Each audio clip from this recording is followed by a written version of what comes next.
Welcome to the Colorful Clipboard, where we discuss the building blocks of making dough in childcare. I'm Kate. And I'm Carrie.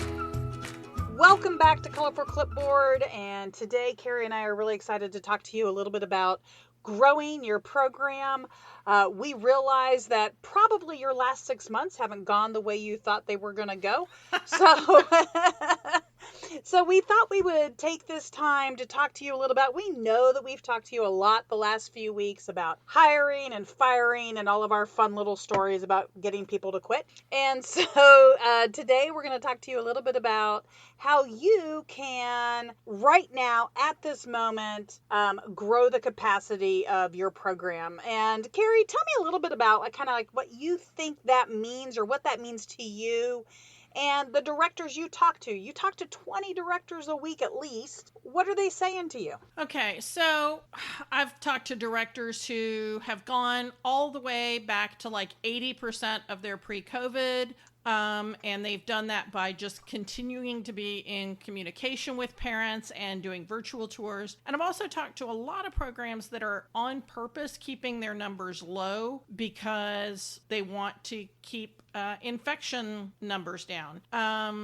And what I'm hearing from them as far as what they need to grow is they need ways to increase revenue for those programs that either their community is not ready to come back to the center, or who they're keeping their numbers low because they and their staff are concerned about spread. So they need other ways to bring in revenue so that they can continue to pay those staff and they can pay the rent and all of those fun and exciting things. There are so many different ways to do that, though. I don't want to give 500 options because then people will think they need to do all 500. Oh, that is so true. I mean, so I get the biggest chuckle out of talking to a director about growing their program. And a lot of times when I work with directors about growing their program, I'm often talking specifically about marketing and long-term big picture plans. And I love the fact that you currently are talking to directors. You often talk to directors, not necessarily just currently,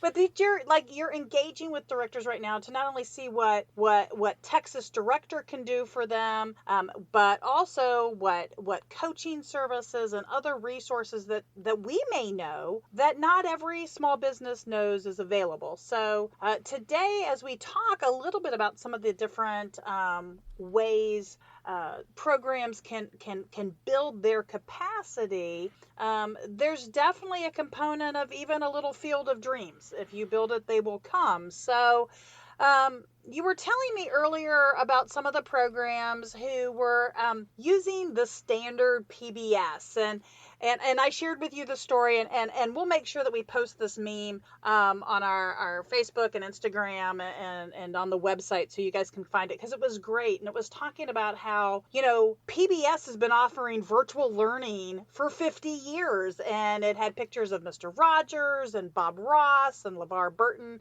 And I just went, that is so true. I mean, as a kid, those were the people who taught me, the daily everything. Maybe not Bob Ross, because I did not paint. But it was, I think even for those of us who were not creative, Bob Ross was a fun thing that we would come across occasionally for him to say, this is your world, you can make it what you want, and mistakes are okay. I think even for those of us who were not painting along with him, Bob Ross had a lot to teach us. There are programs that are getting paid every month by parents who are not coming into the center. And they're doing it using PBS in part, but also having teachers who don't feel comfortable coming back to the school, or who you can't afford to pay full time or whatever, for whatever reason. They've got staff who are not on site who are doing virtual preschool, and some of them are sending out physical packets.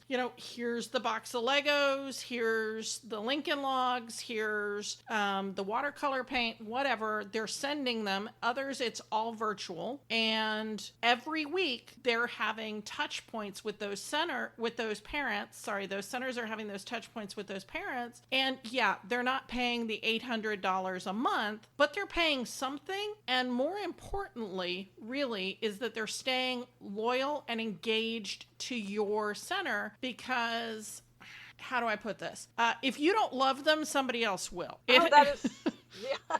Such a great statement, and especially from developing customer loyalty. We've talked in the past in other programs and presentations that we give, we talk about raving fans, and there's a whole series of books on raving fans. And so this is definitely a way to meet the needs of your parents. So as an owner, as a director, hopefully you have not totally forgotten some real basic things like periodically doing surveys of your parents and surveying the community. Yeah. What kind of competition what is your competition doing? What are the other programs in your community doing? I mean, if you've got 4 programs doing virtual preschool, you may need to figure out what you can do that makes yours different. Maybe yours is now bilingual. So when we're talking virtual preschool, please do some technology checks. Double check the angles of your cameras. Double check the up the nose shot.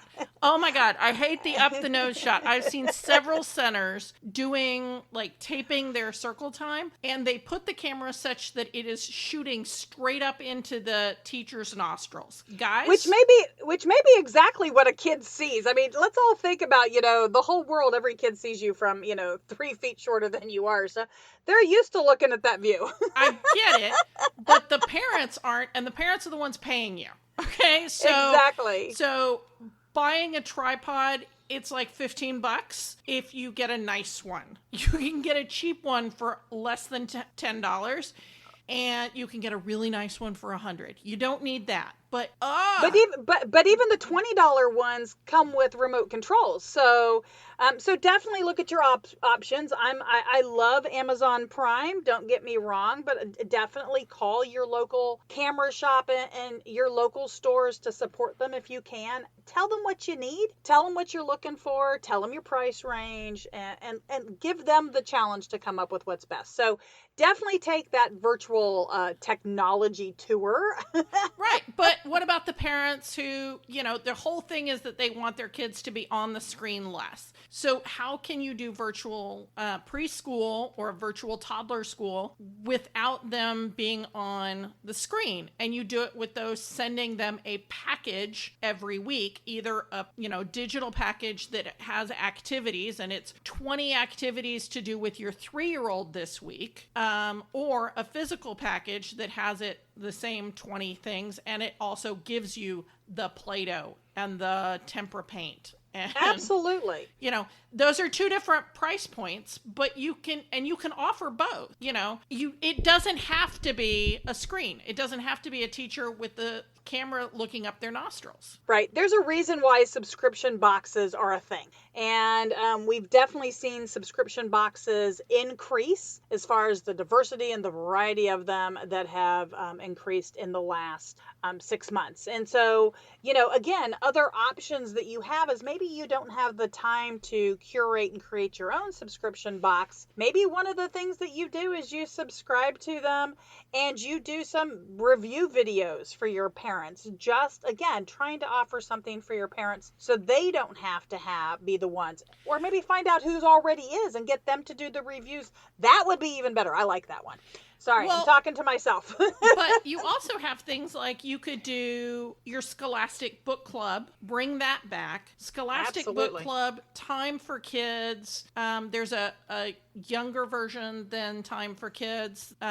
There's Ranger Rick, that you can get school subscriptions, which are way cheaper than the parents can get them. And so you get 20 copies of them, and you send them out in these preschool at home packets. And I gotta say, this was not something we brainstormed, but I gotta say, this is definitely a thing that I would do if you have any bandwidth to do it, or if you have teenagers who are driving you crazy or who are driving your teachers crazy. I feel like this is a really good idea. Weekly subscription boxes for preschool parents who are stuck at home. Well, so my favorite part, because of who we're talking to right now, so I'm sure some of you are familiar with who Ranger Rick is, and the National Wildlife Federation. And one of my favorite things, and I did this with my now 16-year-old when she was a toddler, is the Ranger Rick Cub program. And so these are more like picture books. They're a little thicker than the magazine, but they still come every month. So yeah, definitely. So there are still middle school and high school kids in your community who are probably doing some sort of virtual learning or part-time school, who the parents might need something for them to do to be productive, or they may need some volunteer service hours. This doesn't necessarily have to be something you have to pay to have done. If you are a director who really likes to buy things when they're on sale, and so as a result, you've got a cupboard full of supplies, this is a great way to still use those supplies. But again, remember, a lot of it's about the process. So if you needed, we're in fall and you wanted people to have orange construction paper because they're going to make pumpkins, or leaves, don't cut out the pumpkins or leaves, just include the whole sheet of orange paper. So and I think I'm also going to suggest that you don't mail them to the parents' houses, because that's an expense. That is a huge expense. But instead have a pickup day, sort of like the community supported agriculture boxes. So Yep. like on Sunday afternoon, people can come by and pick up their preschool in a box from your center, and that gets them in the habit of coming to your center, so that when they're comfortable, they will know how to get there and they'll feel comfortable doing it. Absolutely. And again, this is another one of those things that find out what are the needs of your community and are there resources. So Carrie talked about community supported agriculture, but just the food in general. So if you have a population of families where food or healthy snacks may not be something that's readily available all the time, do some research in your community and find out what organizations support the equivalent of Backpack for Kids, because a lot of times those organizations also have opportunities for the preschoolers and younger siblings of those Backpack for Kids kids. So be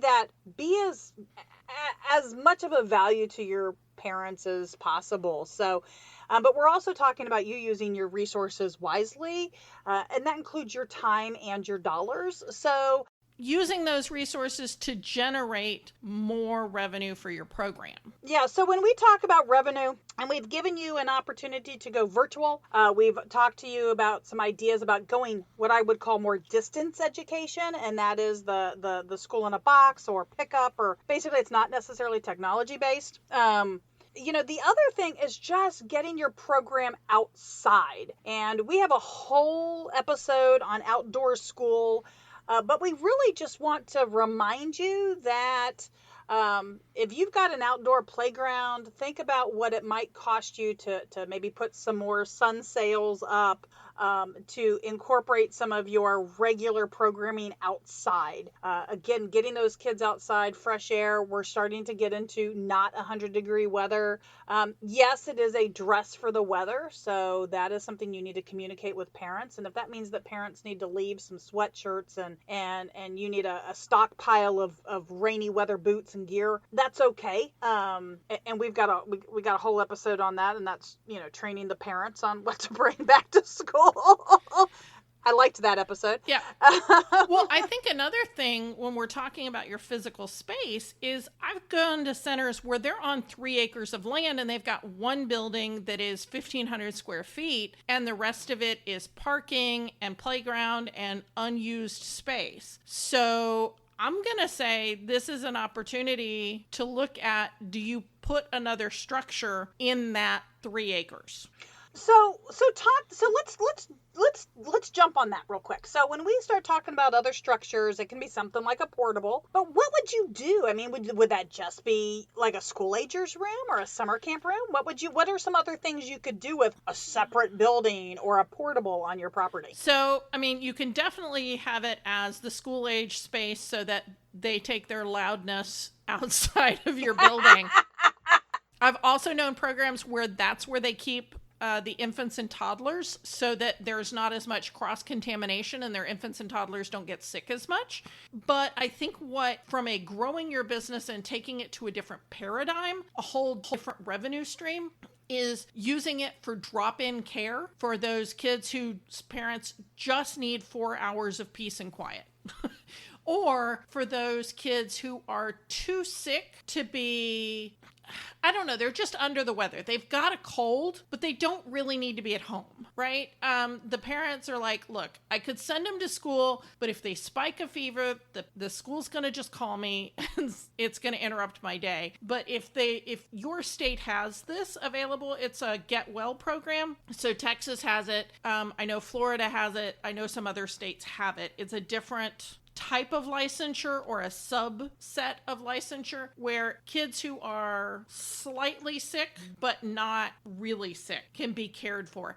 And you can charge a premium for that because you're having people in there giving a higher level of care because a sick child is a cranky child.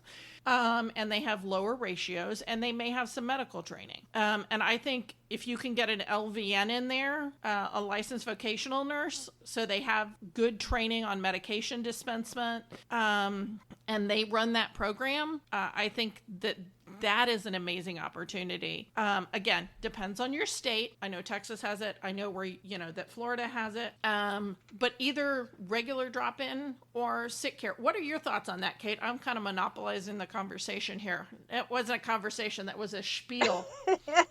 That's okay. I'm good with soapboxes. We all know that I do that. So I remember when get well programs became a trend, and this was really something specifically for dual income, dual families that were both working, and taking that day off when you have a sick kid was a really big deal, and you didn't have a lot of nannies, and it wasn't something everybody had, or you knew a neighbor who had a nanny.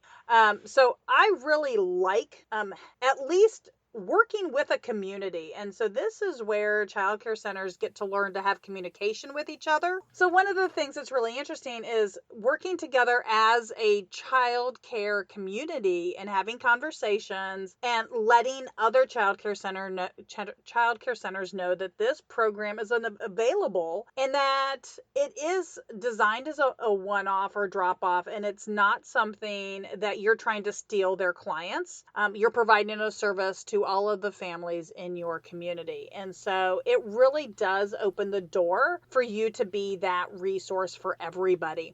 But I want to talk real quick. You talked about land, you've talked about extra buildings, but right now seems, I know that not every program is going to be able to be real successful right now. And some of them this has kind of been the straw that's allowed them to go, okay, I've been talking about retiring for a couple of years. Now's the time.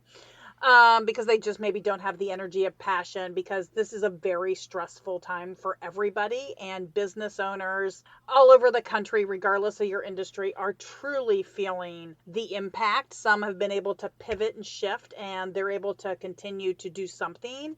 Some have even grown and flourished because the pivot and shift was definitely something their community needed.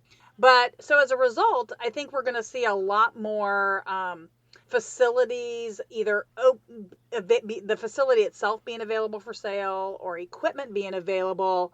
I've seen a huge uptick in my childcare items for sale groups on Facebook, like entire centers worth of stuff. It's remarkable. Yeah. So, some of these programs are retiring because their leases are just done, right? So this is not a time they want to go ahead and extend a longer lease.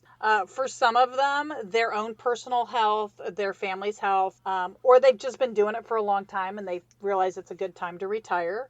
So if you are, and I cannot stress this enough, if you've got at least the 6 months savings in a bank to operate a second, third, or fourth location, I think right now would be a good time to start processing that possibility.